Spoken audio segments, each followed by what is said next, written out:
John, political director John Dickerson is here. Good morning. Good morning, Charlie. So what are you going to be looking at earliest and most importantly?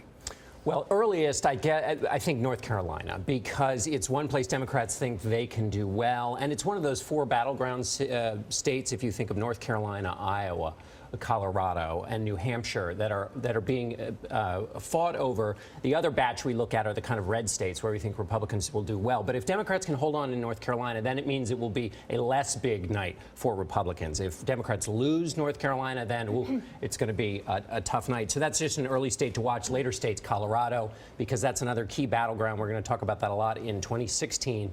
The other thing, to Nancy's point, is the electorate is angry, it's frustrated, it's sour. What if a lot of them just don't turn out? We've been talking about this as a base election. If the number of moderates, people who identify themselves as moderates, is very low, then we'll know that people looked at this, they just got sick of it, and they said, I'm going to do something else other than vote today. And Nancy, women could make historic gains tonight. That's right. We won't know until the night is over whether women have managed to pick up a couple seats in the Senate or actually lose a couple seats in the Senate. Right now, they control 20 seats, or about a fifth, exactly a fifth of the Senate. But you've got a trio of Democratic women senators who are very vulnerable tonight. Kay Hagan of North Carolina, Mary Landrieu of Louisiana, and Jeanne Shaheen of New Hampshire. So if either of them lose, we could see the numbers decrease. But there are a trio of women who could enter the Senate for the first time. Joni Ernst, a Republican from Iowa, Michelle Nunn of Georgia, and Shelley Moore Capito of West Virginia, who looks like a shoo-in to win tonight.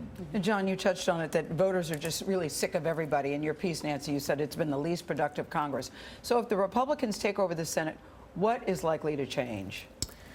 Well, there's going to be a lot of activity because Republicans have said, both in the Senate and in the House, they've said that if we take power, the next question will be, okay, what are you going to do with it? Right. And, you know, the Republican brand has taken some damage over the last several years. And CBS polling, the approval rating for the Republicans in Congress is about 20%. And to improve that, what Republican leaders and strategists say is we need to quickly show that we can get things done. And also, they're already thinking about 2016. So how do we appeal to women voters? They know that even though they may do well in some races and have pushed back against Democratic attacks with female voters, they still know there's work to be done. So they're going to have a policy agenda trying to show they can get things done, and also political objectives, because they know the electorate in 2016 is different than the electorate in this year. One quick note, governor's races are up as well. Significance? They are. Well, if you talk to voters, they say nothing's going to change in Washington, even if control of the Senate changes. But in the governor's offices, that's where people still operate, where government kind of operates the way it's supposed to, and that's where laws are passed that affect education, health care, law and order, that really touches people's daily lives. There are about a dozen races in the governor's offices that are up for grabs that really could change things. All right, Nancy and John, thank you so much. And CBS News will have full coverage of the election starting tonight on the CBS Evening News with Scott Pelley.